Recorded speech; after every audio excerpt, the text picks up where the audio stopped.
asalaamu calaykum saxabta, waxaa idin leeyahay maalin wanaagsan meel walbaad ka joogtaan dunida.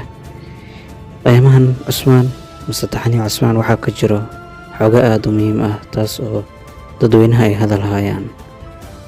maantana meeshaan waxaa ku wada falanqeyn doonaa xogahaasi muhiimka ah.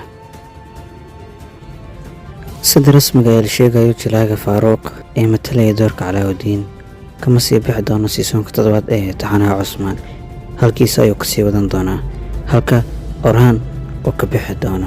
Orhan doorkiisa waxaa qaadan doona Mart, kaas oo la wareegi doona doorka Orhan Bey. Jilaayada OSG oo matalaysa doorka Baalaha Atum ayaa la sheegayaa inay ka bixi doonto taxanaha, laakiin war la hubo maaha oo waxaa laga dhigayaa 50% inay ka baxayso iyo 50% inay kusii jirayso. maxaa yeelay weli lama hayo warcad oo sheegaya inay ka bixi doonto taxanaha. sidoo kale waxaa la sheegayaa warar ka soo baxaya taxanaha cusmaan inay kusoo laaban doonaan 3 actor oo waaweyn sida Conor Alb, Mikael Kausas iyo Samsa Alb. weliba Saa'id waxaa isha lagu hayaa doorka Conor oo leeyahay 70% dib ay u soo laaban doonaa. balse warka ugu naxdinta badan oo hadda 100% la hubo waxa ay tahay in Burak Özçivit oo matalaya doorka Cusmaan Bey oo taxanaha dib ugu soo laabanaynin seasonka toddobaad.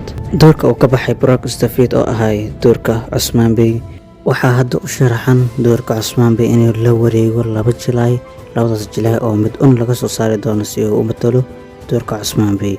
labada Jilaay waxay kala yihiin Ibrahim Jilikol iyo Murad Unalmish. halkaasi waxaa maanta kusoo gabagabaynaynaa barnaamijka idinkugu talagalnay inaan idinla socodsiino wixii ka soo baxa iyo wixii kalena waxaan idinkula wadaagi doonaa barteen aan ku leenahay YouTube-ka ila soco media. kaliya ku hay indhaha muuqaalkana like, subscribe iyo share inoo saara. sidaas iyo nabadgelyo. wassalaamu calaykum waraxmatullaahi wabarakaatuh.